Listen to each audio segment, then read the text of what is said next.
हमनी के संस्कृति, हमनी के संस्कार सदा रहे हमनी के साथ। भारत के महान ग्रंथ और काव्य सब के संपूर्ण संकलन सब्सक्राइब करें तिलक।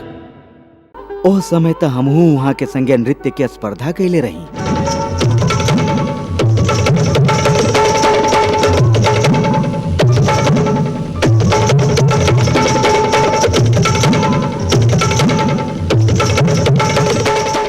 और आज देख ली उनकर ई शरीर एह तरह जे शरीर पल पल दिन दिन अपन विनाश की ओरी बढ़त रहेला, ओ शरीर के मृत्यु के शोक ज्ञानी लोग ना करेलन। यह रूप खातिर शास्त्र कहेला कृष्णम वंदे जगत गुरुम। फूल के लेखा हमार शरीर प्रकृति के कारण जन्मेला, बच्चा बनेला, जवान होखेला, फिर वह जवानी मुरझाए लागेला जेकरा के बुढ़ापा कहल जाला। और वह बूढ़ शरीर के जब आत्मा छोड़ देवेला तो वह शरीर के मृत्यु हो जाला।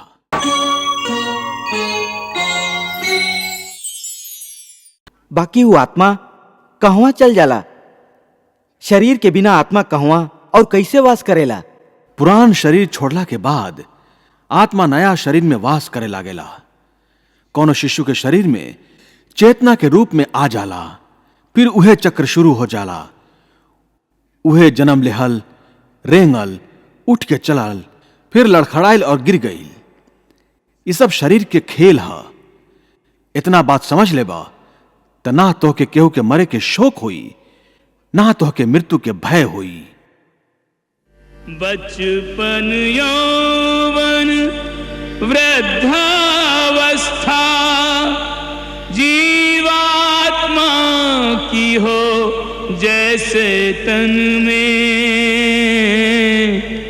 वैसे ही लेकर नूतन जन्म प्रवेश करे वो नए जीवन में।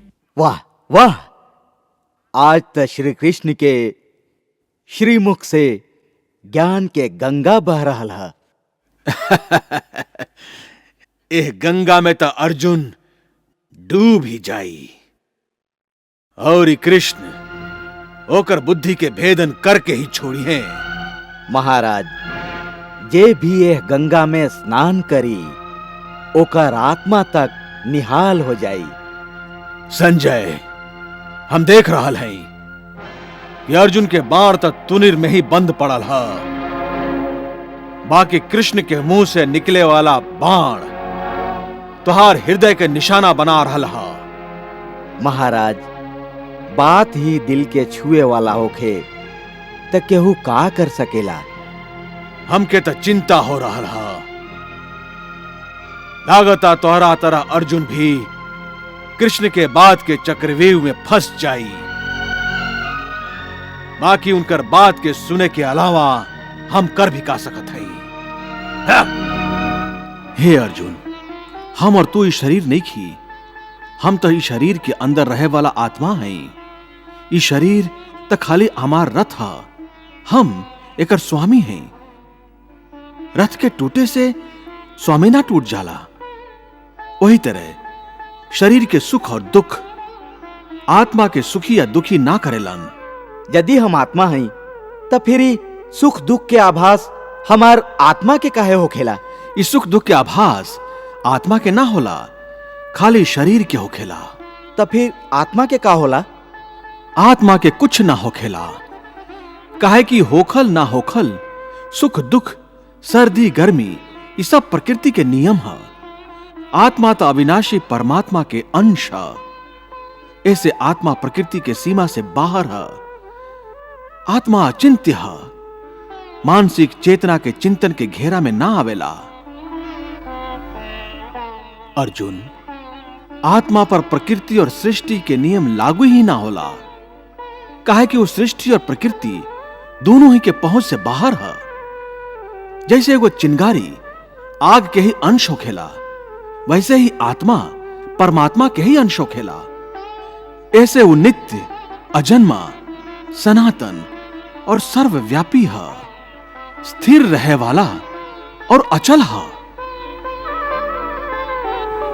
अच्छेद्यो अयम अदायो अयम अक्लेद्यो अशोष एव च नित्यः सर्वगता स्थाणुर अचलो अयम सनातनः। आत्म अभेद्य अदाह्य अक्लेद्य ये अमिट अशोष्य कहवे हो।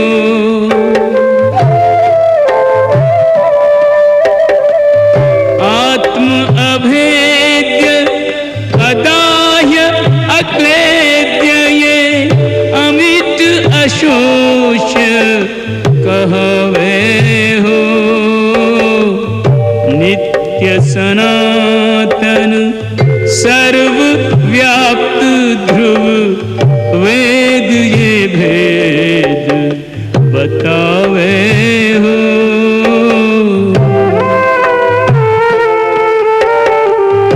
नित्य सनातन सर्वव्याप्त ध्रुव वेद ये भेद बतावे हो।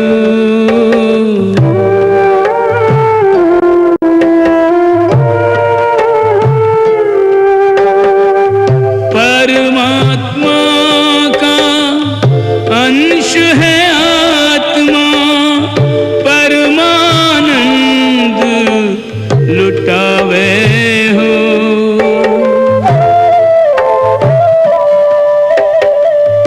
परमात्मा का अंश है आत्मा परमानंद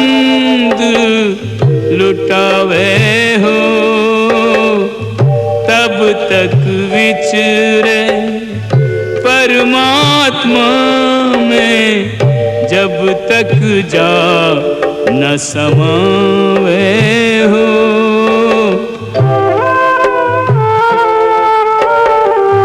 करके इसका शोक बावरे व्यर्थ ही नीर बहावे हो।